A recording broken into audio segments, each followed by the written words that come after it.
there. And we are. As usual, hi. This is Dallas Winston, BloodyElbow.com. Today I'm joined by Rabbi Connor Rubish. Hi, Connor. Cheerio. Cheerio. I feel Cheerio, obligated to put on the glasses now that I've been dubbed Rabbi at the start of the episode. I think you should. We do like our best material for a half hour talking about the show. What are we going to do? What are we going to talk about? Then the show gets on and it gets really stupid, so sorry for that. On that topic, here's Zane Simon. Zane, how are you? Yo, I'm alive. That's always like my best start to the day. I wake up, I exist, and All right, well, in the future, let's get a little more enthusiastic with our intro comments, everybody. Do I look rabbinical? I want to shoot myself in the head after all that. Cheerio. Well, I'm alive. All right. Woo! Yay! For the viewers' information, Dallas is the one who killed the pre-show food. We were all excited. Like, this shit sucks, but let's go live with it. That is an untruth.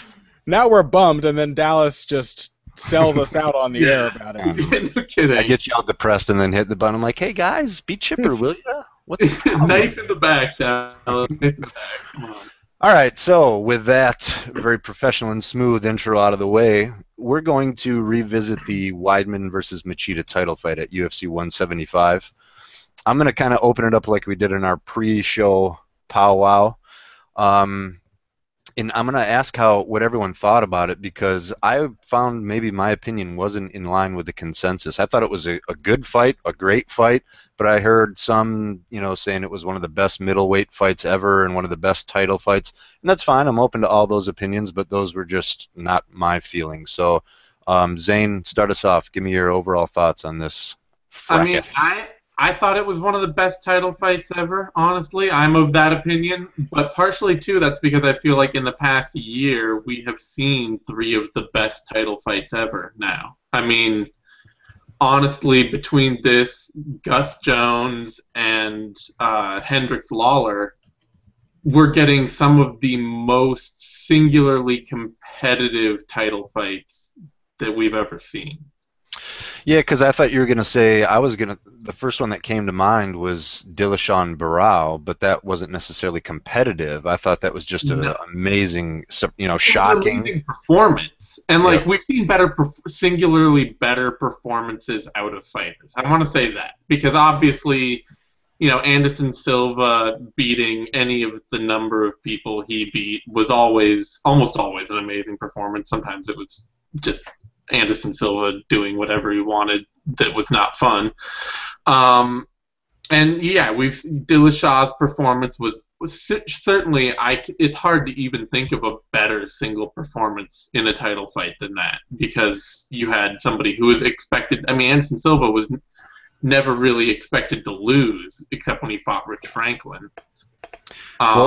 Before we go to Connor, not to derail, well, Connor just left the building anyways, but would you say that Dillashaw's performance, to me, what made that stand out is that is the most improvement I have ever seen any fighter in MMA history show from one fight to the next, yeah? Yeah, and that's such a hard thing to judge, too, because, his last fight was over such a lower level of competition, and he showed a similar level of dominance. That, it's hard to say whether he improved from one fight to the next, but certainly over his career, I can't think of another fighter who has improved that much that quickly. I'm going to go ahead and say that I don't think that was as big an improvement from one fight to the next as most people suggest. I think I kind of nobody saw that coming, but it wasn't altogether surprising to see Dillashaw put on that kind of striking performance, because I think he showed he was capable of that in the Mike Easton fight.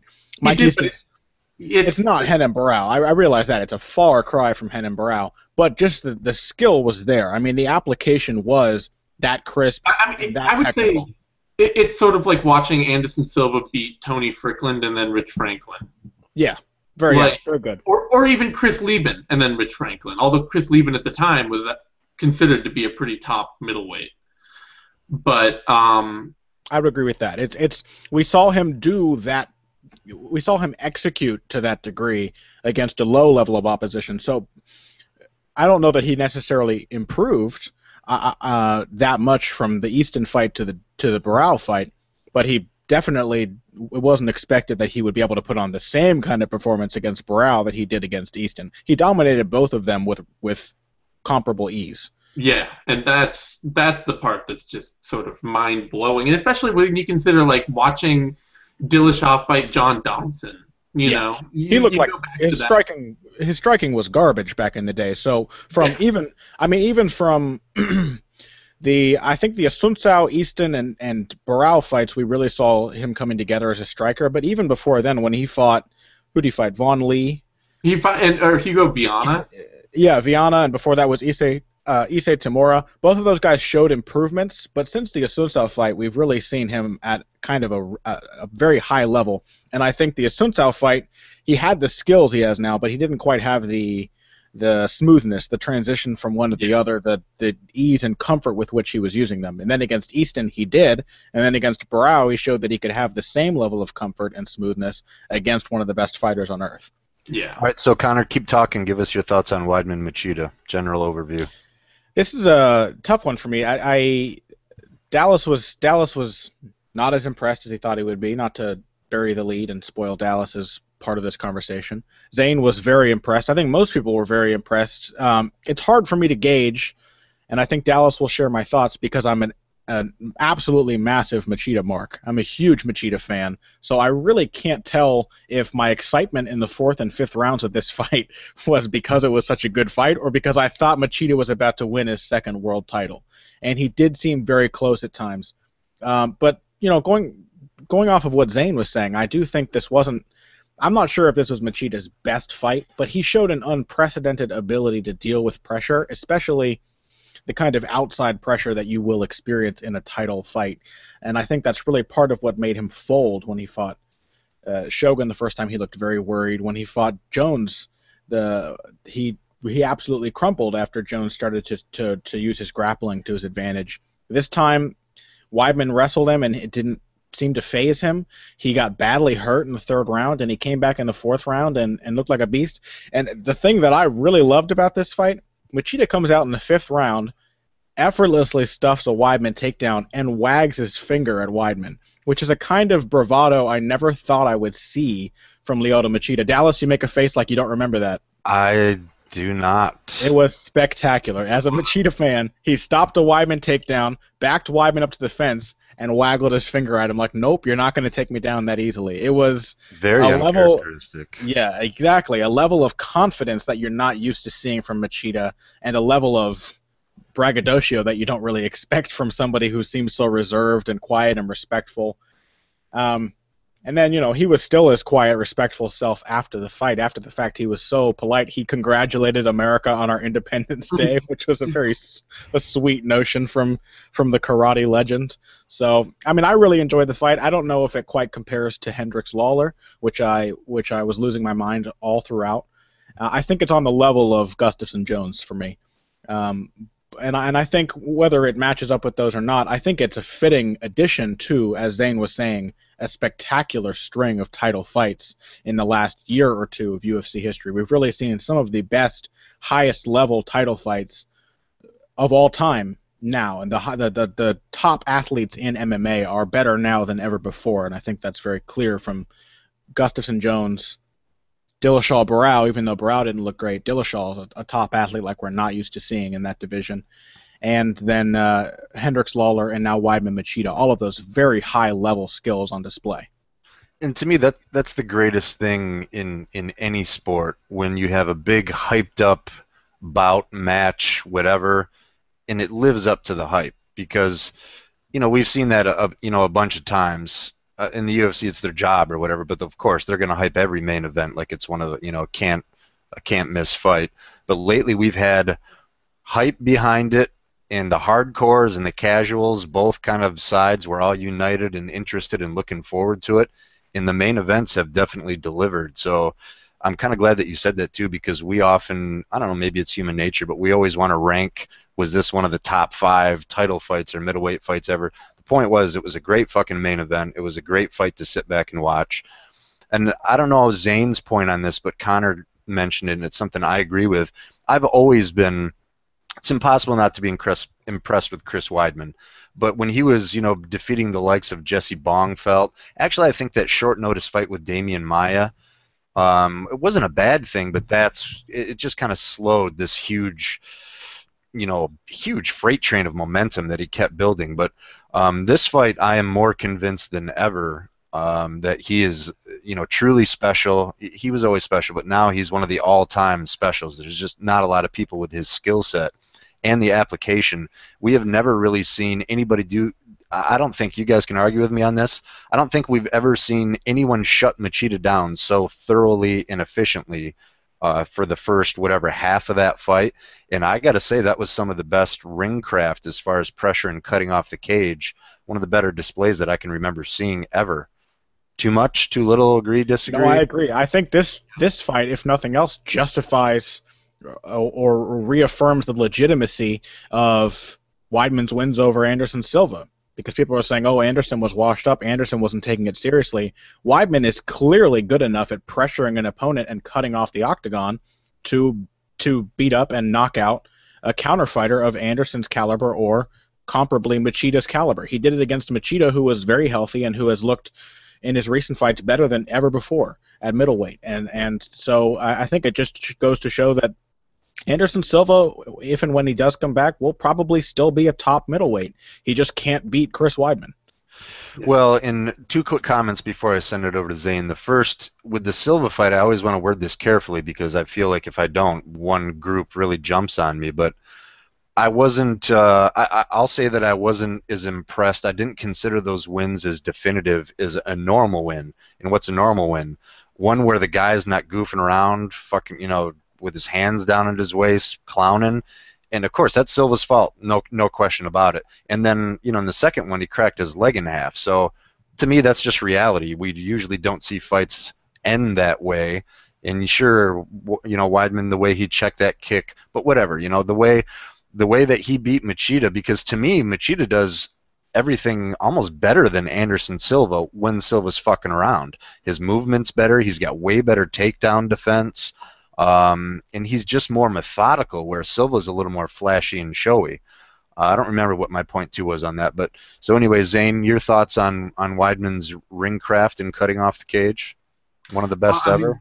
I think, first, to get back to the whole point of Machida never quite having been dominated that thoroughly, I think I would more or less agree, just in that, John Jones, people were like, oh, Machida may have taken a round from John Jones in their fight, that, they saw that was a pretty back and forth exchange for the first round of it or so.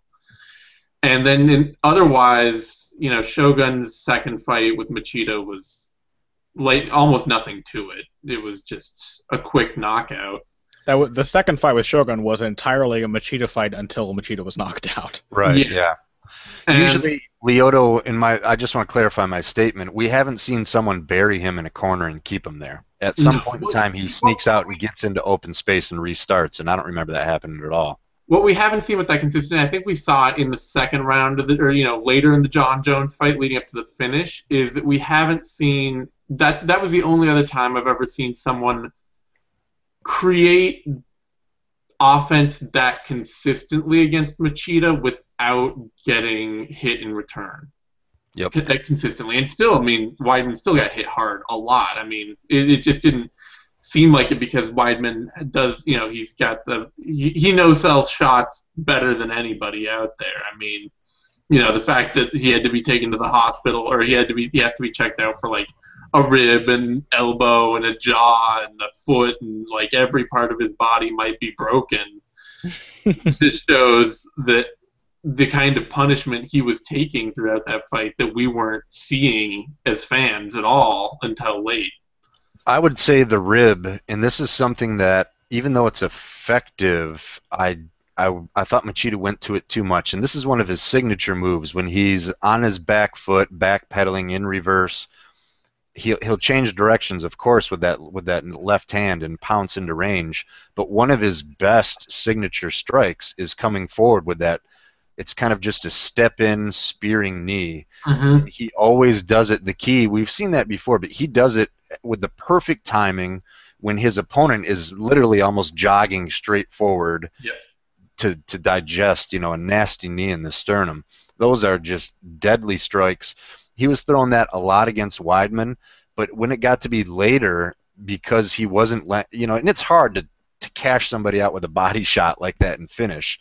And it turned out to be a sacrifice, because when he would throw that knee, usually at the very least it would dissuade the takedown. Like, when Machida did that to Ortiz. I'm trying to think, there was another fight where he was using it just brilliantly. He used it in the Shogun fight too, but I don't think Yeah, I think it was the Randy fight. Shogun too, but Shogun was just trying to get in his face and throw punches. The problem is he would throw it and he would land it, but it would not disrupt Weidman's takedown, and then he would end up on his back. So it was a great tactic, but I think it was one that almost wasn't doing him any favors and really put him in a worse position. Machida is probably the only fighter above 145 pounds that I like to ever see throwing a stepping knee as a counter to a takedown. Jose, did you say above? Above 145 pounds. Below 145, guys tend to be a lot better at scrambling, and so wrestling in general tends to be a little less effective, at least. I mean, especially when you get down to like 125. You really start to see great wrestlers. They can get somebody down, but top control is almost non-existent. It's like, okay, I've got you down, and I'll be here for 5 seconds until you sweep, and then I have to counter and whatever. Like, you just takedown defense changes at the lower weight classes, but especially you see heavyweights throwing the stepping knee as a counter to takedowns, and it's just like, why would you ever do that? It turns into a Hail Mary at that point. It turns into, I'm either going to knock this guy out and win, or it's not going to do shit. You're never going to knock him out. Machida's the only person I like to see do it, because he does it so fast and so perfectly timed that he can defend the takedown 7 times out of 10. Pat Curran, I think just flashing that move to a guy that wants to take you down, if you're squaring off and getting ready to exchange, if you just turn your hips over and point that knee, like, you don't even have to get into the strike. Just let him know. And again, I know Pat Curran did it once, but that immediately will cause the guy to back down. Simply shifting your weight and starting into that. Eddie Alvarez does it a lot too. Eddie Alvarez is another good one. Actually, Machida does that sometimes. He's always moving and feinting, but when he swivels his hips around like that, that's how you know a guy's deadly. When he just changes stance, shifts his balance, and moves his hip, and the guy backs the fuck off, because I don't know what's coming, but usually it's going to be nasty. I mean, he did that against Hendo as well. In fact, he almost completely committed to a knee, and Hendo backed up, and there's a very funny GIF floating around out there of Machida flashing all of these moves and Henderson backing off, and words flash into the image like LOL, JK, stuff like that. But that's kind of Machida's game. He'll show you every attack except the one that you expect. And to me, that's why I was so impressed with the way Weidman did this. To me, as far as, it was annoying and funny, but with Joe Rogan always equating Machida with elusive, that's the perfect description for it. He's the most effectively elusive fighter. Because some guys, it's really easy to be elusive. You just run away and don't engage. But the fact that he can do it in such a way, and on top of that, it does just kind of scream that traditional martial arts, because the way he does it is just not common, and there's some mumbo jumbo going on in there. So why don't we cover, first of all, and I don't even know what these are, let's lay out a couple topics that we want to cover. Obviously, I think the way Weidman cut off the cage is one. What are some other main pivot points we want to hit? I have some suggestions. One would be the defensive limitations of Machida's style, as opposed to a more traditional boxing style like what Weidman uses. And the other would be Rafael Cordero's influence on Machida's game, because this is the third fight now recently where we've seen Cordero in Machida's corner, and having had a major part in training him during the camp. I believe the last fight he had under Cordero was there for the Bader fight, and that was the first time I believe that he trained Machida extensively, and then he was there again for the Mousasi fight, and then he was there for this fight, but he hasn't been there for all of Machida's other bouts. So we can perhaps talk about, and I think there is a definitive difference in the way that Machida fights when he's been training under Cordero. Oh yeah, That, definitely. if you think about it, it's a perfect blend for him. I mean, so Cordero, old school shoot box, it was end the fight. Don't be sloppy, none of that. But it was not. It was the opposite of what Machida's game is, which is lulling people to sleep. It was very Muay Thai oriented. You don't, I know that that's not the rule, but the philosophy, if you're taking a step backwards, you're not winning the fight. Not saying that's true, but that mentality where you always want to be coming forward and pressuring. And I hadn't even really thought about that Cordero correlation. So, okay, so those are all good ones. Zane, did you have any you wanted to add?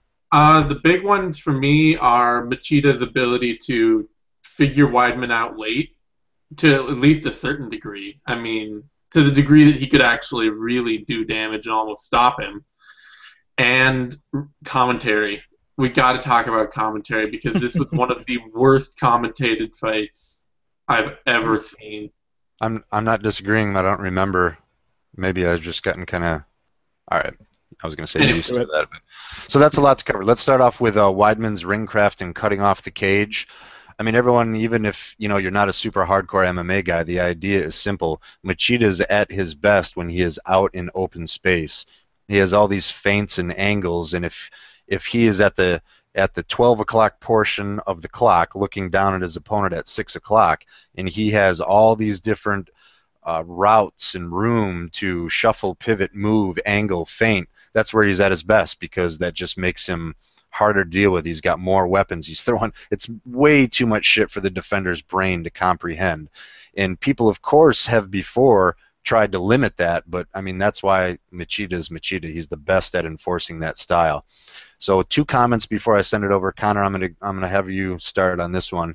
Not only did Weidman do really well, and sometimes I hate to say this because I sound like an arrogant prick, armchair quarterback, all that. Sometimes it is just as simple as if the guy starts circling that way, don't fucking chase him, cut him off. I mean, there are a lot of times in fights when I see that being a guy is able to be effective by just going to the open space because the guy chases him and doesn't try to cut him off. Not only did Weidman do that, but Machida is the master of throwing a fake and playing off it from there. Weidman shut down all of, I guess, Machida's counters to his pressuring. So it wasn't, I'm going to do one step and cut you off and you can't go anywhere. Weidman did that, but then also anticipated and countered Machida's follow-up pivots and angles, and that to me was really a thing of beauty. Connor, take us away.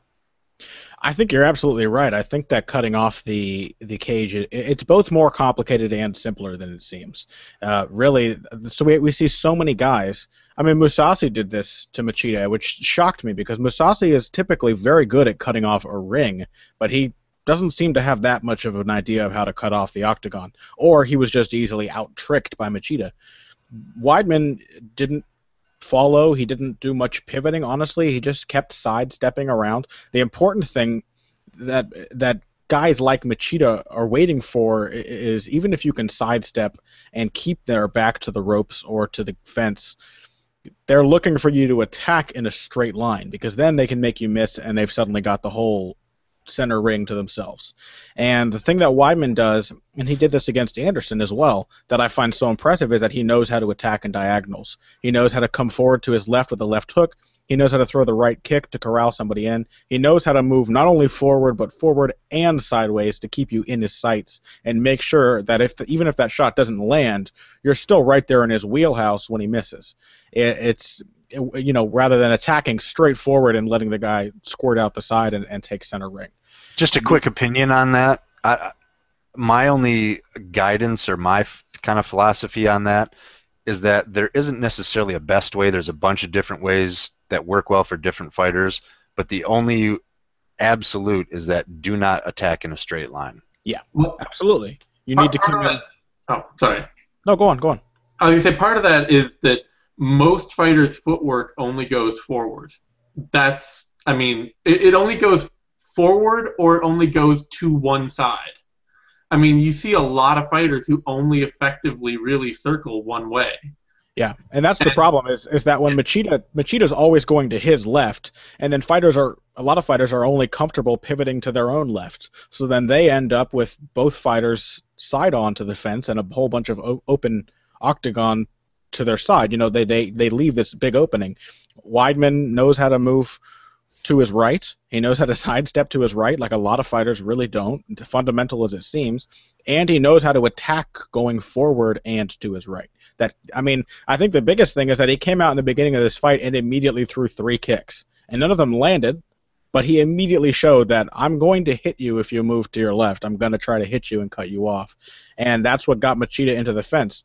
And then Dallas, the other thing that you mentioned is that he shut down Machida's feinting and countering, and I really think that's because Weidman is a prolific feinter himself. He's very, very good at coming forward and suggesting things and showing you different threats. He's constantly moving his body so that he has an angle on you. Even when he's standing right in front of you, he's got an angle where he can hit you somewhere, so you have to react to him.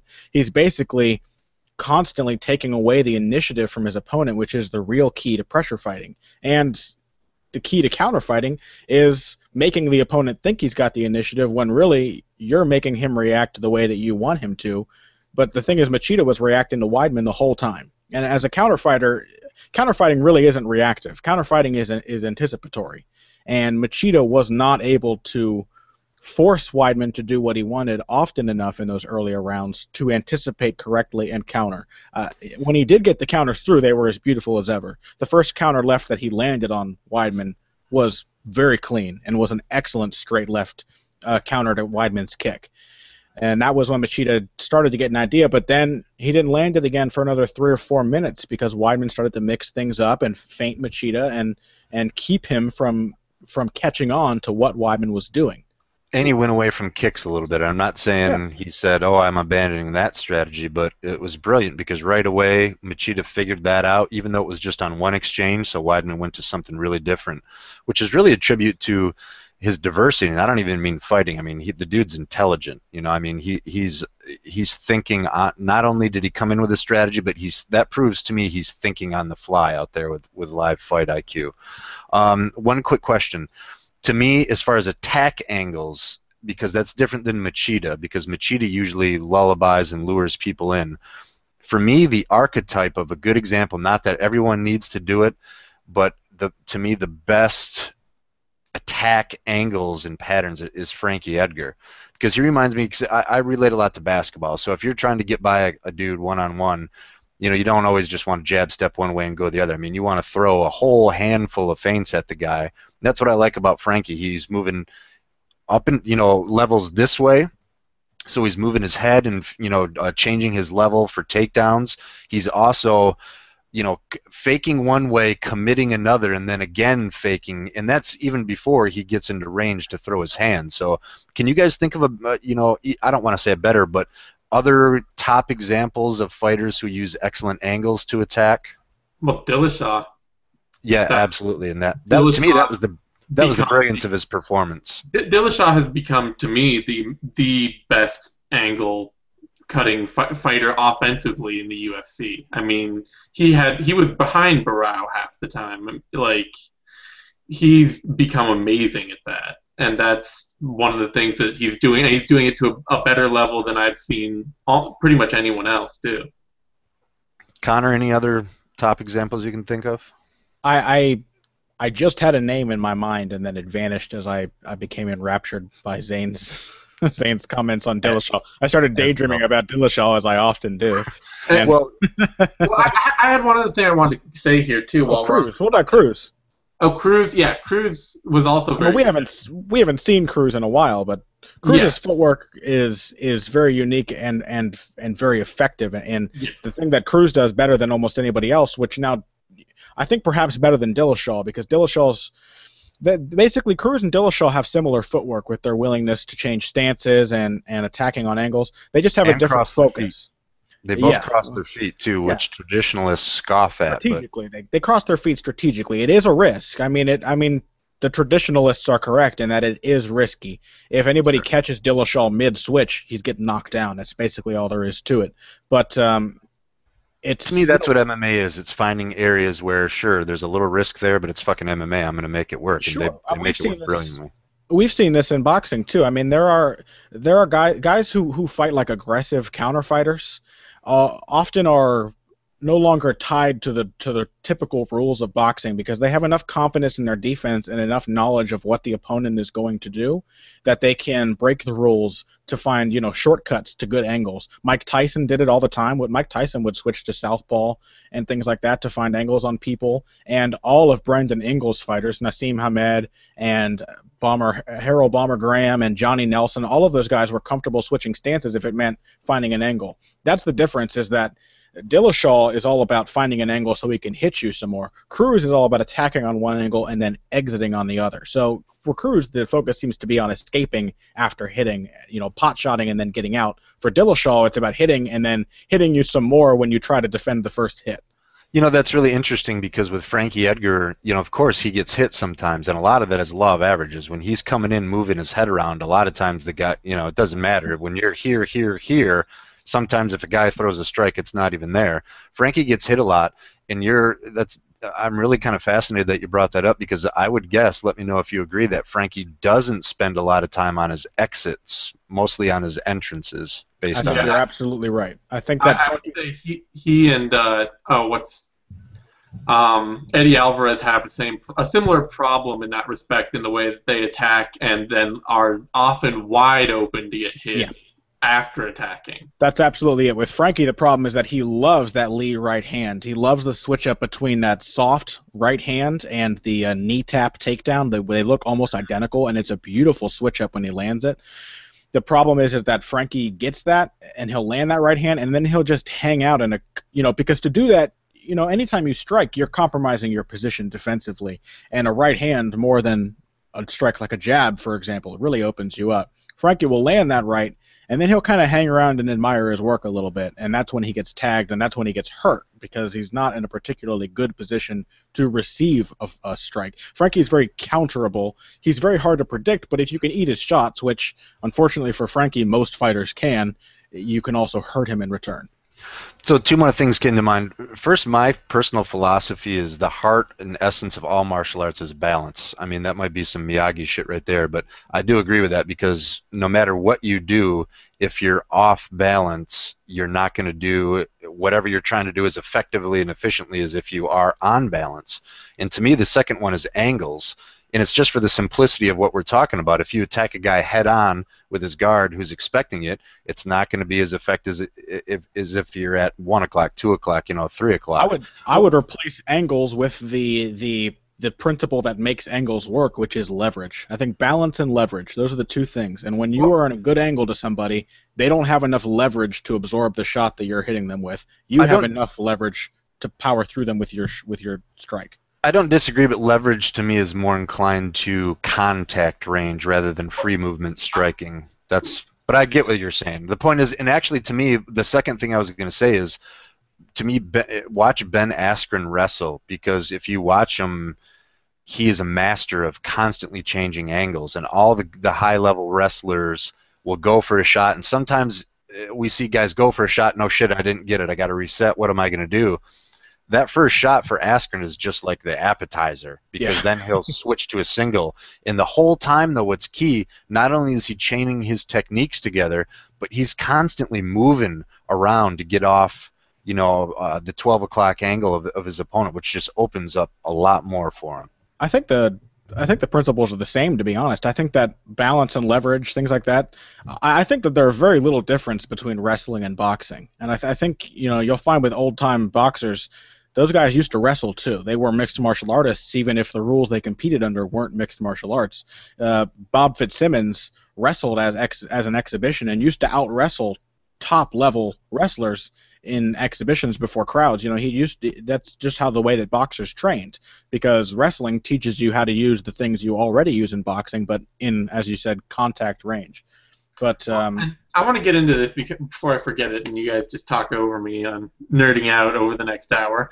So Connor, what did you think? No, I'm sorry. Go ahead. Yeah, but one of the things that I think Weidman hasn't quite gotten enough credit for, and has been because I think it's a hard thing with Weidman to figure out exactly why he's such a great fighter for a lot of people. They look at him and they're like, well, he wins. I mean, he looks awesome out there, and it's hard to figure out why. It's hard to pinpoint exactly what the reasons are. It's like, oh, he's a tough bastard, and he's, but it's harder to solidify distance control and angles and things like that.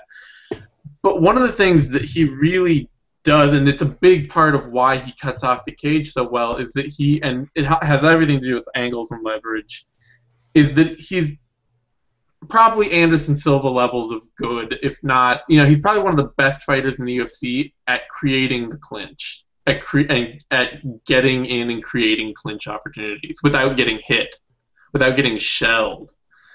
And it's one of those things that, it makes him so effective when he's cutting off the cage, is that that not only can he cut you off, but he can find a way to then hook up and clinch with you and hurt you in doing so without opening himself up to taking the kind of punishment that many fighters do when they try to get inside and create a clinch. I think that ties in perfectly with what Dallas and I were just talking about the connection between wrestling and boxing. That I think the two are the same, and once we're going to see more and more fighters in MMA understanding that wrestling and boxing, they're just two sides of the same exact coin, and they're really not inseparable. You can wrestle in a boxing exchange, and you can box when you're wrestling somebody. Those two things combine very well. I think the key is that Weidman understands that transitional phase better than anybody else. There are so many wrestlers in MMA, and even if they have good setups for their takedowns, they're either boxing or they're wrestling.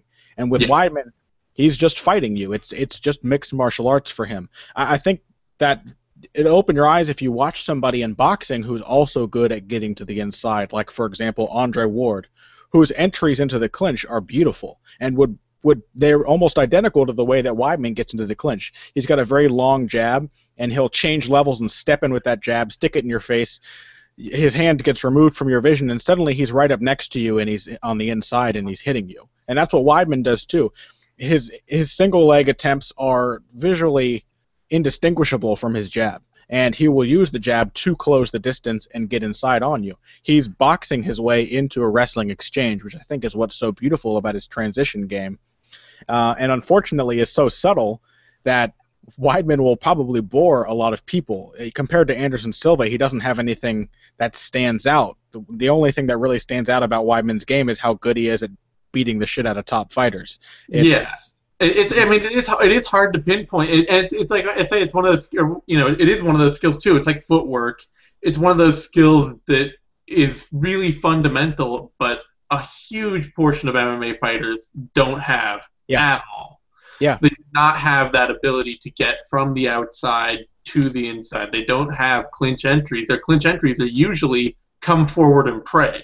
Yeah, it's just like, I'm going to dive in on you, and hopefully I don't get hit so hard that you knock me out. And that's the thing, too. Weidman's not afraid to get hit, which doesn't mean he doesn't invite counters, but he's not afraid to get hit either. He's not desperate for the clinch. He knows that because he's comfortable boxing. He's comfortable doing whatever phase he's in at any given time. He's outrageously good in transitions, which is why he can have so many skills that don't appear flashy. In some ways, if you're looking for someone like Anderson Silva, he almost looks underwhelming, that he just doesn't have anything that stands out, striking or wrestling. He's just good because he knows how all the pieces fit together better than anybody else.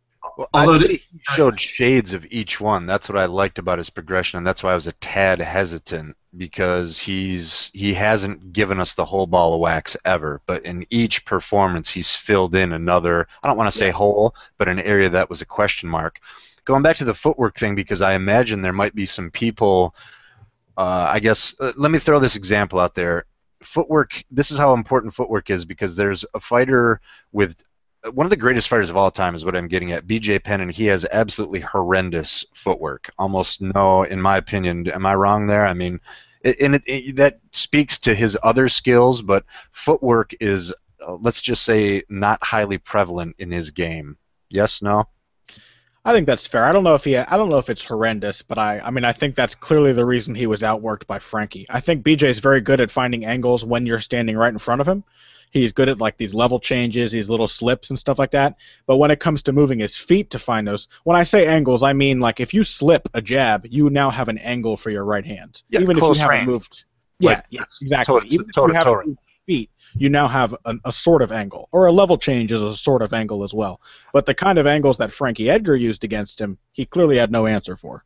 I guess go ahead, Zane. I was going to say it also depends on who BJ Penn's training with and what he's been working on for that camp. I mean, Penn has at times showed very good footwork against Sean Shirk. I mean, his boxing, that was to me the highlight of his career technically. Yeah, I haven't seen that fight in forever, so I guess that's such a good fight. Man, he made Shirk look like an amateur in the boxing exchanges. Was that what after? Okay, wait a minute, because he was working with Freddie Roach for a while, and I remember when BJ started, or maybe not working with Freddie Roach, but I remember when Freddie was complimenting BJ's boxing. Did they work? Did they work together for a little bit? Didn't they? I'm not sure they did, but Freddie has always said that he thinks BJ is one of the best boxers, and that may have been the performance that sealed it for him because. I mean, that was he was constantly hitting you out of range, changing angles. I mean, that really was his best. But that was, someone can correct me if I'm wrong, but I believe that was like the end of his progression with Padillo before he started to kind of do shit his own way. Well, let me try to just wrap up my analogy. In the last couple fights, BJ was, especially in the Frankie Edgar fights, he would continually just walk straight forward in a straight line, and Edgar started to dance circles around him. So actually, any of the Edgar-Penn fights are a good example of excellent footwork versus maybe lacking footwork, I guess. I think we started with this first about a half hour ago, but Zane, did you lend your comments on the way that Weidman swallowed up the cage and cut off angles and all that? Well, that's my whole point about him in the clinch, and really for me is that, I mean, not only is he good at moving side to side, which is something that, he's good at, like I say, he's good at things that very few fighters do well. So it's, and it's side to side movement, but part of that too is that he, because when, you look at somebody like Phil Davis cuts off the cage fairly well. Not great, but when he's not kickboxing, he's learned, he's gotten better. He's gotten, he's improved at it, and he was able to shut Machida down quite a bit, even if he was chasing a lot.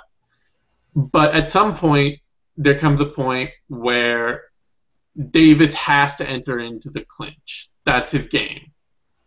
And in doing so, he was always going to get hit hard by Machida because he doesn't have any clinch entries. He just drives forward. I mean, straight line.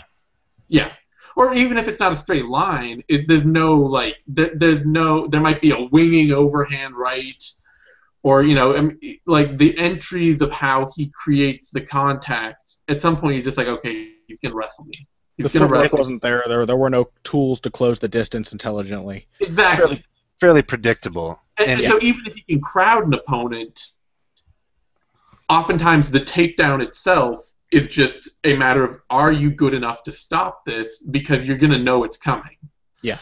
And what Weidman is good at is that he's crowding you, or you can see that he's crowding his opponent, but he doesn't give the opponent any of the defensive openings or foresight that he's about to clinch up with them and lock them down entirely. And so you're forced, you're moving one way, or you're being corralled one way, but not only are you being corralled, but you're under the very real threat that at any moment he can just lock you up. Yeah, and that's that blending, because a good position from which to take somebody down is a good position from which to hit somebody. Weidman's just one of the few guys who knows that. He doesn't have a switch in his mind that says, okay, like Phil Davis, now I need to take this guy down, and you're like, okay, he's trying to take me down. I can see that when he enters from 5 feet away. Well, Weidman, he's not boxing or wrestling. He's just doing both all the time. Well, and to me, what made it a key and what impressed me about Weidman is his three-dimensional capabilities. And when he cut that angle off, Machida has faced guys who maybe were lucky enough to cut the angle off, but then he knew a big bomb on the feet was coming. Or he knew, it's Tito Ortiz, this guy, if he gets me in the shot or in the danger zone, he's going to change levels and attack my hips. With Weidman, you had no fucking idea what was coming, because not only was it striking and wrestling, but I think he did something I wish I thought a lot of other guys who don't want to be at range, I don't want to call them wrestlers, but guys who want to be in contact range, they will either do one or the other. I want to knife in and get in the clinch and be upright, or I want to change levels. Where Weidman, when he couldn't get the takedown, he would use a sweet entry and just get his hands on Machida. All of a sudden now he doesn't have to chase him, and he can still strike, hold the clinch, or change levels. So at any point in time, Weidman can uncork a kick, a boxing combination. He can knife in and tie you up, or he can change levels and attack your hips. And again, that's usually what Machida does to other people. That's a lot of shit to be worried about. Yeah, and Weidman was piecing Machida up in the third round from the clinch, too. I was begging Machida not to enter the clinch again. Machida needed to recover, so he was trying to clinch with him, and he just kept getting hit with these elbows and these knees and all these short-range strikes, getting shoved off, getting, having to defend a takedown. It was just exhausting to be a Machida fan and watch him trying to stop somebody who had so many answers to everything he was trying to do. And that's how I like to look at MMA. I got that back from, I think it was actually called Mastering Jiu-Jitsu, but it was a Renzo Gracie book. It was pretty much about MMA, but it's the 3 phases of combat. And free movement, you can move all you want. It's up to your own discretion. And then each time you get into one of the other stages, it's dictated by how much control you have and how much your opponent has. So in the clinch, it's the perfect intermediary between the grappling phase, when, whatever, it's 50-50 when you're on the floor with someone. You can't do whatever you want. You have to manipulate them. The clinch is a good intermediary position between those two. And I thought Weidman both used it as an intermediary when he had trouble taking down Machida. He just moved in closer and just got his hands on him. It was a kind of a straightforward way of saying, quit fucking running around. I need to get my hands on you for a while. Yeah. Well, and so this, I guess I kind of want to, not to like push us forward, but this gets me to the point where I want to talk about how was it that Machida ended up being able to come back in the 4th round? I mean, what did he start finding? Because first of all, he started doing way better in the clinch. He started competing in the clinch, and he was able to put a lot of his own offense on Weidman. And I mean, the big thing I saw was that he's at range when Weidman was using his footwork to close him down, using his footwork to create angles. Machida seemed to find better ways to get in through Weidman's defense for that initial first hard strike that would break down some of Weidman's pressure. Well, can I answer this before you go, Connor? Go for it. To me, that was, and this is why I was a little bit frustrated as a Machida fan, because once it got, into a good portion into the 2nd round, that's when I was saying to myself, I always bring this up on the show, like fighters should ask, what am I doing? Is it working? That's when I was saying that at that point. All right, Machida, this same old is not working. And what I think he started to do was he's so used to having just dominating the pace with his movement. And that's usually a matter of, this guy's trying to walk me down into a closet, and he does a little shuck and jive, and all of a sudden he's wide in the open space. I think he realized that wasn't going to happen. So he did the Lyoto Machida strategy, but instead of it encompassing the entire octagon with all these angles going all over, I think he became more of a kickboxer. He started to accept, I'm going to have to fight at close range with this guy, and he started to use his kind of a microcosm of the angles in feints that he normally uses out in open space and kind of whittle them all down into a close range kickboxing match. Those are my thoughts. Connor? And I think that's where Rafael Cordero's influence came into play. I think that Cordero was very helpful with that kind of kickboxing mentality. And I think tying into the other thing I wanted to discuss, Cordero nicely polishes some of the holes that are in a pure karate style. You know what I mean? The karate movements are big. I think that's the biggest problem that they have dealing with the boxing. It's big movements. It's like bare knuckle boxers used to get power in their strikes with momentum. As boxing developed, people were like, okay, we can't keep throwing ourselves into every strike because we sometimes have to throw more than one punch. But karate's all about that mentality. It's all about you need to just fling your body weight into this punch, which is part of why Machida's been hurt by opponents in the past. That's how Weidman hurt him in the 3rd round. He dove into a right hand from Weidman as he was trying to throw his left. And man, he just launched himself chin first into it, and it really hurt him as a result. And I think he really, I don't know if Cordero spoke to him in the corner and helped him, or if the work he'd been doing with Cordero helped, but after that difficult third round, he came out, and the first thing that really struck me is that he was hand fighting with Weidman. He wasn't trying to escape Weidman's range anymore. He was like, all right, I'm going to hang with you in the middle range and outstrike you. And it was more the way that a kickboxer or a boxer would deal with that kind of threat, that I can make you miss even if I'm standing in front of you. I don't have to be running away for you to miss and then leap back in with something. I can just hit you and get around your defense. And the one thing that I really liked from Machida that we're not used to seeing from him, and I have to imagine this is a Cordero influence, is that he was throwing overhands. Machida was not throwing typical straight lefts. Weidman has this typical defense where he'll pull his left shoulder up and pull back and make some space to get away from the opponent, and typically the punch will slide off that shoulder or something. Machida was throwing overhand lefts, and even though he was off balancing himself a little bit and really throwing his weight forward, he was coming over Weidman's shoulder and catching him going backwards with those punches. He had some things that were just very not karate that were helping him to beat Weidman, and I think that, I mean, we have to thank Cordero for that. I can't imagine who else could have introduced that to his game. And that little shoulder defense that Weidman does kind of goes back to what Zane was saying. He does so many little things that are underpronounced, and that's one of them. Actually, I think he does everything. The greats in every sport make it look easy. You watch him, and you think, okay, what's the big deal? And then you realize, well, geez, he makes it look easy against everybody. Yeah. The way that Weidman was, it's so simple to put his shoulder up but not get himself off balance, not put himself at a bad angle, still be in the position to attack, but to be able to see what's coming and protect yourself was another thing that was a thing of beauty against Machida. What are your thoughts on the reason he was able to turn around, Zane?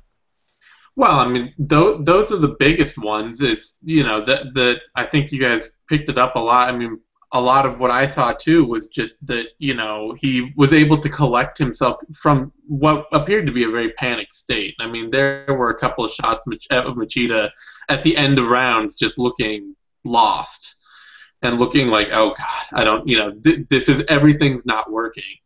And just being able to pick himself up and sit right in the middle of the fight and strike and to, find angles is great. And partially, too, I think what it does show, and this is not any sort of major knock on Weidman, because we're talking about, like, small flaws in the Mona Lisa here. I'm not like... But I think one of the things that, Weidman hand fights really well, and he has really strong, typical striking defense, but I'm not necessarily 100% sold on his ability to parry strikes effectively, to use his hand. I mean, like, he goes into like the forearm guard pretty heavily when he's getting hit a lot, and that's something that Machida was really able to take advantage of when he figured out, if I can hurt Weidman briefly with one big shot, then I can overwhelm him, because he just shells up into this double forearm guard, which is one of the least effective ways to guard in MMA, to defend. And it's I would argue that. Everything goes silent. I mean, but compared to what? What would you argue is less effective? Well, with the double forearm guard, I've seen people overuse it, and actually, I don't remember what fight it was, but someone was overusing it so much they were covering their vision, and the guy just changed levels and took him down. But I think when you don't have, of course, like head movement and not getting hit is all there, but when it's kind of like, to me, like your basic shield, and without, like, boxing, without the big gloves. You're not answering my question. What is less effective than a double forearm guard? What is less effective? Yeah. Aside from doing nothing. Yeah, aside from doing nothing and just getting hit, what is less effective than a double forearm guard? Well, you're asking me to say, like, what's worse than that? I think what Zane is saying is that it has a lot of flaws because it's completely static defense. Exactly. Which is Which is the problem with a high guard like that in boxing too. In any kick in kickboxing as well, it's something for the opponent to find ways around. It's not something that's stopping whatever the opponent's trying to do. Yeah. Totally agree with all. But I think there are times when it's huge. Oh, sure. Because in MMA you don't have anything in there, and that becomes effective. We've seen guys unload as hard as they can, and a guy can double. I'm not saying it can never be effective, but I'm saying you have good head and torso movement, you slip strikes. You have good hand defense. You're able to parry and counter effectively and slip strikes. Okay. We're splitting. There are things you can do. You have good footwork. You stay out of strike. You stay out of the way of getting hit. You have a forearm guard. You're basically saying, I'm going to take your blows, and hopefully I can effectively survive this. And there are times when it has to happen. We're on the same page now. It is probably the least effective and the most primitive, but to me, it's still a major tool that you're going to have. It's better than guys who just block with their face, and there are a ton of guys who just block punches with their face. So that should have been my answer, blocking it with your face. Yeah.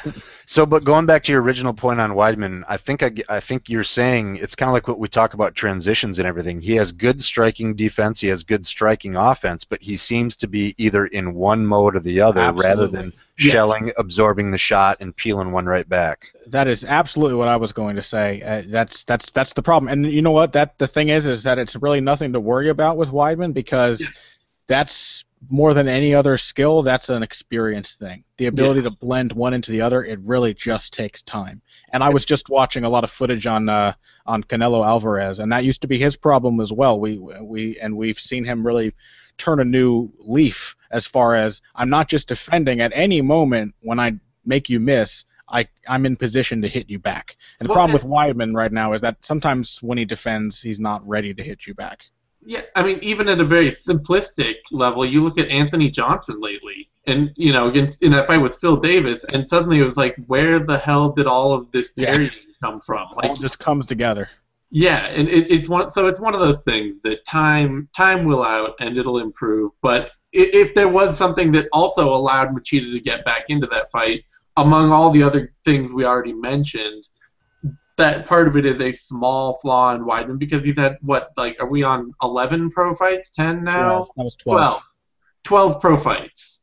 So I think the scary thing about facing Weidman as an opponent is that the thought before this fight and before his Anderson fights and everything was that we don't have enough footage to know what he's good at yet. We don't know what his weaknesses are because we just haven't seen enough of him. And I think now it's becoming clear that the window on beating Weidman is closing. Yeah. His weaknesses, more and more with each fight, are no longer technical weaknesses, they are strategic ones. And those are the ones that can easily be fixed for the next fight. You can easily come in when you're as well coached as Weidman and you come from a camp as good as his, you can come in with a new strategy. And when you're as disciplined and as confident as Weidman is, you can stick to that strategy when you need to. His weaknesses are no more like, oh, he's very susceptible to this. He's not very good at employing this. His weakness is only, can I outthink him? And that's difficult to do with Serra and Longo in his corner and with Weidman, who just has an unbreakable will. I mean, Weidman is, to borrow Dallas's verbiage, he's a tough bastard. And that's basically one of his greatest strengths. He's a tough bastard from a really good camp who knows exactly what he's doing. So all of those things together, how the hell do you beat Chris Weidman? Yeah, I mean, go ahead. As you say, if Anderson Silva and Lyoto Machida aren't outthinking Weidman in the cage, then, I mean, there aren't many other people out there who have even a prayer. Yeah. And that's what I was going to ask you. How do you beat Weidman, and what, if any, do you see as his weaknesses right now? That's to Zane. Oh, so we got the forearm guard thing. I mean, just when he gets hit hard, when he gets stunned a little, he defaults to that. That's a small problem. You're like I say, I'm finding flaws in the Mona Lisa here. I'm basically saying like, he held the brush wrong a little there. The light could be better from this angle. But and other than that, honestly, God, I have no idea. I mean, there really isn't much. I think maybe the only other thing I could say is that he may think he's tougher than he is, and he's one of the toughest fighters in the world. So, you know, but that's almost nothing. Two-part question, and I'll bounce both of those back at Connor. The second part to Zane is, who, if anyone, has a prayer left? I don't want to say a prayer. We know it's possible he's beaten, but who has the best chance of beating Weidman? And I don't have many thoughts. Mine are Jacare, if he can get it to the ground, and I don't see that as highly likely. Yeah. Is that to me? Is that being pitched to me?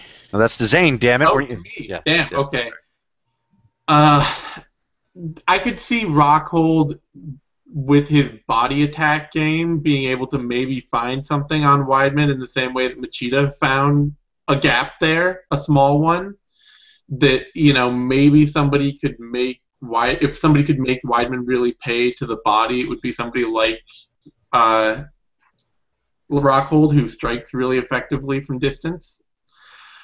Otherwise, I don't honestly, of all the people that could, Jacare probably strikes me the least, even less so than Belfort, because Belfort has developed an uncanny ability to just wheel something off out of, you know.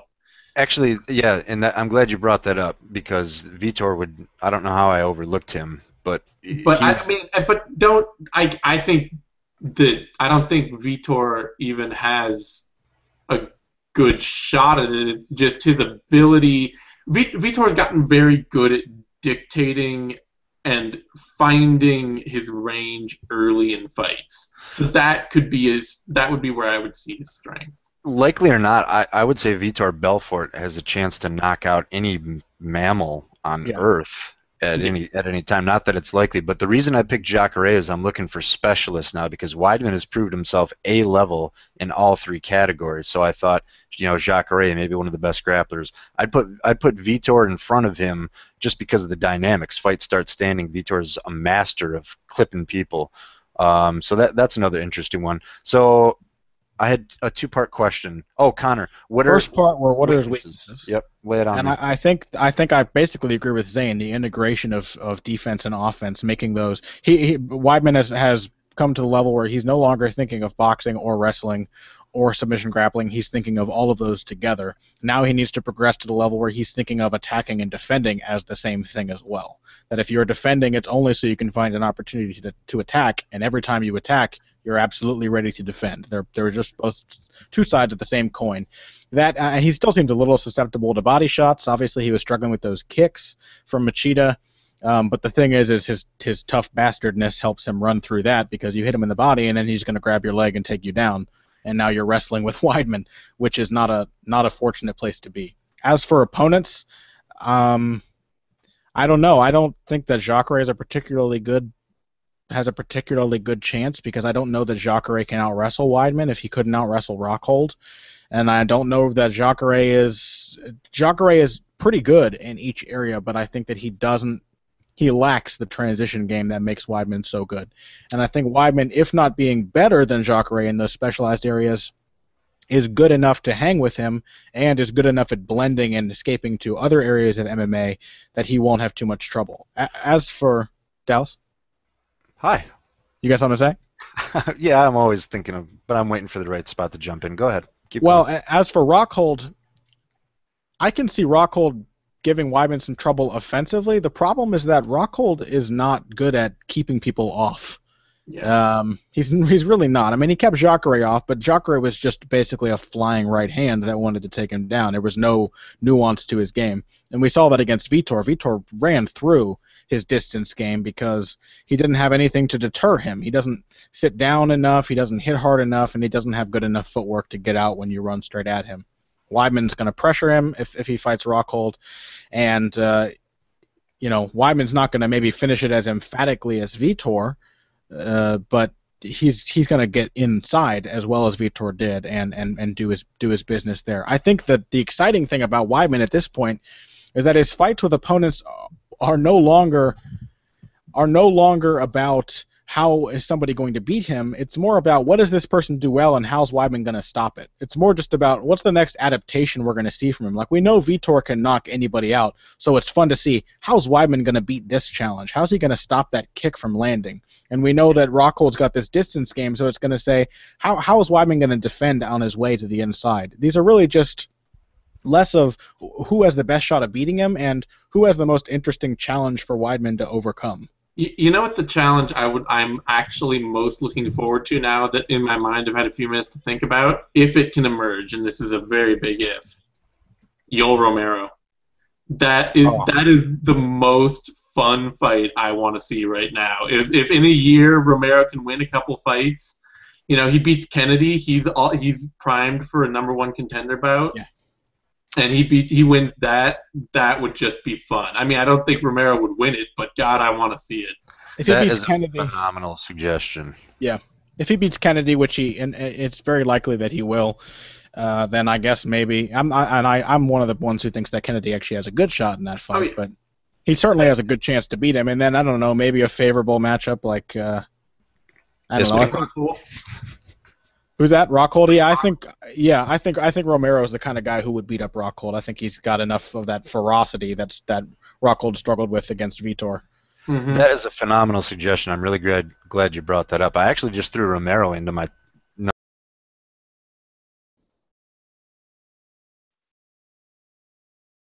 Oh shit. We back? We back? What the fuck? Hey.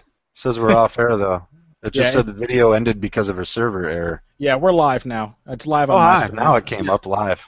Hi, Yeah. everybody. It booted Yeah, me for a minute too. Okay, so All right. Anyway, we got to wrap this up. Romero. One being thing I played like off. is, well, I'll still get to the Romero thing, but one thing I like, I got a new computer.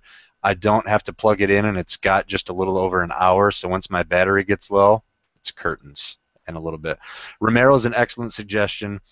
Was Jacare, when I was thinking about this when Connor was talking through that, the only prayer I see is him just attaching himself in the clinch and working scrambles and transitions and getting someone from there. Futile, I realize, but at this point, you know, and the other thing I wanted to bring up is I would put Anderson Silva in that mix again, obviously depending on if, when, how he looks when he comes back, but he's got that kind of explosive skill set. In the other, I guess I would give Anderson as good of a shot as any of the other contenders right now, although Romero, that's a really interesting kind of anomaly to bring up. So any closing thoughts on the show? Final there are comments? fighters that I in general, I'm totally against this idea of protecting your favorite fighters. Like, I want to see my favorite fighters in the toughest fights they can ever be in, but I never want to see Anderson Silva fight Chris Weidman again.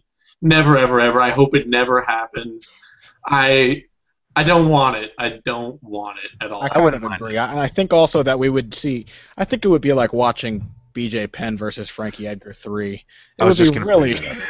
It would be Although really. I would like to see. I was going to say I would like to see one normal, just a regular Chris Weidman. It was a regular MMA fight, and he beat him. But I got you on that, and I did have, you know.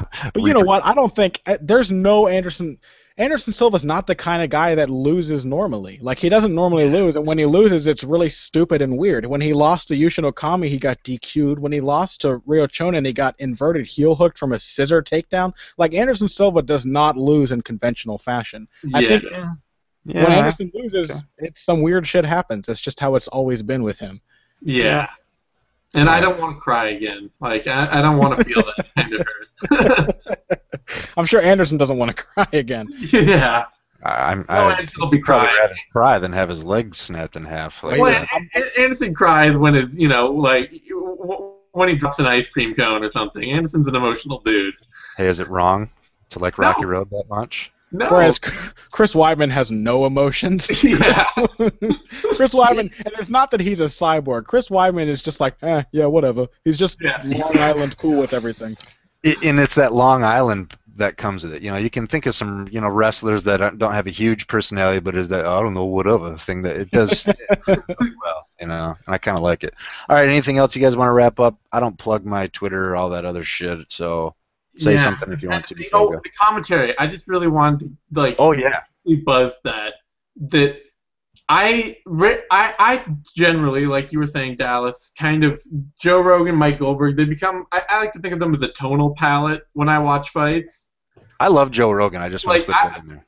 I just don't even hear them. I just hear the like noises they make when something exciting happens. That's sort of like how I hear them talk anymore. You know? I hear Joe Rogan when he makes a loud sound or when he says something absurdly stupid whenever Eddie Wineland is fighting. Yeah, I but think Joe's been doing a good job. the thing is that Sometimes. neither of them can call striking worth a damn. And Joe's been getting better at that. That's why I mentioned that. this fight highlighted that more than almost anything I've ever seen because they didn't call the fight at all. They basically were just like, Machida is so elusive. Weidman, he's tough, and that was the whole fight for 25 minutes. You basically just got anecdotes. Who called this fight? Who was on it? Was it Rogan? It was Rogan and Was it Goldie. Yeah, and the thing that makes Rogan so good with the grappling is that he's not just calling what happens, he's calling what he thinks is going to happen. He's explaining to you why something is happening. Exactly. And neither of them can do that on striking. Both of them are competent enough, and it's no big brag. They've seen enough fights at this point that they can explain to you what is happening. Oh, big counter. Oh, beautiful head movement. And they can explain that, but they can't explain why things are happening or what a fighter is planning to do. Like, the only thing Joe has on the feet is like, oh, he's going to spin. And honestly, that's pretty easy to spot. When a guy starts pivoting for no reason on his lead foot, he's going to throw a spinning kick. Yeah, and at the lower levels, they can be like, he might be chambering up a head kick here or something but like that. Not when it's subtle and high level. And I like Rogan's commentary. Mike Goldberg and Rogan as a team, I think they're a good team. I think they have good chemistry. I think they're a nice, comforting part of the UFC atmosphere. I expect to hear their voices when I watch a big fight. But it would be nice to hear them bring in like a third commentator, somebody who just has an idea of what they're talking about, who can toss out a principle of striking or two. Yeah, I mean, and not for every fight, but for a fight like this. For a fight like this, bring, and obviously he's in the corner, but bring a Ray Longo or, bring a Rafael Cordero or bring one of these great coaches out of one of these camps in. And or even Brian Stan's probably my favorite technical commentary guy now. Stan's good, but I mean, I really bring in for a really top match, bring in a coach, bring in somebody who really knows striking. Like, I want something. A bit of a Duke Rufus. Now there's one. Bring in Duke Rufus for one of those because Duke has personality and he can talk on the mic, where some other coaches are a little unexciting sometimes on the mic. I don't really like Rufus too much, and I don't know why. I think he's a very solid coach. Maybe it's his Minnesota accent that grates on me. I don't know what it is. But I mean, there are plenty of guys out there that have, that produce a lot of high-level talent and coach a lot of high-level talent, and it would be nice to hear one or two of them in the booth every now and then. There's nothing wrong with keeping your core team and just bringing in a guest. Yeah. Well, okay, so the reason I complimented Rogan is before he was all grappling, no striking, and now he's able to kind of touch on like intangibles like range, distance, just certain more of like conceptual facets of the fight. I've used, Goldberg lately, man. I kind of thought everyone was being too hard on him, and I hate to say this, but that dude fucking grates on my nerves almost with every damn comment he says. I always find myself kind of grumbling. You know what's crazy is that Goldberg was turning into some kind of striking specialist for like 10 events. He was like dropping bombs of knowledge where it was just like astounding, either like a really profound statement or like when Roop fought Francisco Rivera, he was like, Roop really struggles to absorb these shots and he's vulnerable to uppercuts because of his posture, Joe. And then Joe would be like, like Joe Rogan didn't know what to say. Goldberg had been doing his research, and then it ended, and now he's worse than ever. I don't know what happened. I totally know exactly what you're talking about because his technical commentary was atrocious. And that's when I found like Goldberg, take a fucking class. You've been doing this for so long. And then all of a sudden, though, he was technical. Like, he started talking about closing the door on combo and everything. Yeah, and he was calling it an Eddie Wineland fight, and I think maybe it was the Yves Jabouet fight And Rogan was like, "Oh, Wineland's hands are low, blah blah. You wouldn't teach somebody to strike like this." All the shit he always says when Wineland is fighting.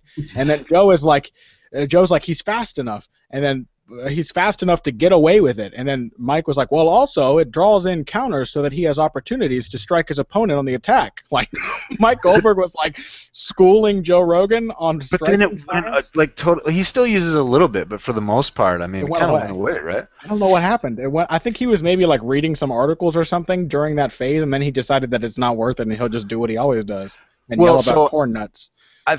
He got into it, or maybe started training, because I haven't trained for a while now, and now I can kind of see I don't have such an eye for it. Where if you go back and roll one time or have one training session, all of a sudden you're almost like exuberant with technical. That's what Goldberg was at the time. I'd love to see Dwayne Ludwig in the booth if he could get the speed at which he talks under control. That would be nice. Bang would be a good one to have in there. He's got great insight. He really has, you can hear when he speaks, he really has some really eye-opening insights about the science that's going on. Yeah, I mean, it's just, and like I say, usually I don't even think about it. I don't even think about the commentary usually. I'm fine with Rogan and Goldie. I think mostly they say what the UFC wants them to say. I don't really care. It's, you slowly see every commentary team morph to take on a lot of their mannerisms. So it's pretty clear that there's some internal UFC memos going around that say you're going to talk these things up in this way when you're in the booth. So I don't, it all becomes like, a tonal palette when it's all over. And I'm like, oh yeah, whatever. I do have to say that I think John Anik has actually done a really good job of improving, because when he first came on, I thought, I don't remember. He said a couple things, and I thought, this could be ugly. But I've actually grown quite comfortable with him. I don't notice him that much, which I think is a good thing. And he makes a few technical observations too. So yeah, I don't have, for that. What I'm saying is I don't usually have a problem with any of the UFC announcing teams, and I certainly am liking the Hardy Gooden team quite a lot. Yeah, but I don't. But this fight was just a get somebody else out there for this, because they weren't calling the fight at all. They were watching it and just saying, he landed a big left. Machida really has that karate-based style. And that's where you can, and that was it. Like, that was the whole, and it was just like, for a fight like this that was this good, they needed something better. And they need a striking commentator. They do. They need to get somebody in the booth every now and then who can talk about striking. What Goldberg is bad at is he has these go-to moves. So anytime one thing comes up, wrestling, he's going to say embrace the grind. He just has the same repetitive thing for each scenario that we see. Yeah, absolutely. He has like he's like one of those things they used to have on E-Bombs World where you could prank call people. Honestly, I think maybe Mike Goldberg died years ago, and they just have Joe Rogan pressing the buttons on one of those in the booth, and it's just spitting. It's cost-saving decision. It's just spitting out Mike Goldberg aphorisms. You know who I think would be good is Stephen Wright, who I spoke to. I got to interview him, and that's the striking coach for Team Takedown, and he's got a podcast. He's got a podcast where he's used to broadcasting, and he talks about kickboxing on his podcast, and he's always got some good, like if you want to follow somebody on Twitter during a kickboxing event or during a big MMA event who's got some really cool striking analysis in his tweets, follow Stephen Wright, because that guy would be a good commentator. I don't know a lot about that cat, so I'll probably do that. But all right, we got to wrap this up, boys. What do you think? Say goodbye. We covered my points. Did we? Honestly, was that sarcastic? No. There was a time when Connor and I got a little. So I tried to include you to make you feel like part of the family, Zane. Yeah, no, you did a really great job, Dallas. Thanks for the great show. It was really Dallas, are you proud of us? Yeah. I always am. You guys, no matter what. You tried. So proud. So proud. All right, it's getting weird. That's a sure sign the show's got to end right now. Yeah, okay. We're done. Thanks for coming on, boys. We'll do it again some other time. Yeah. All right. Bye.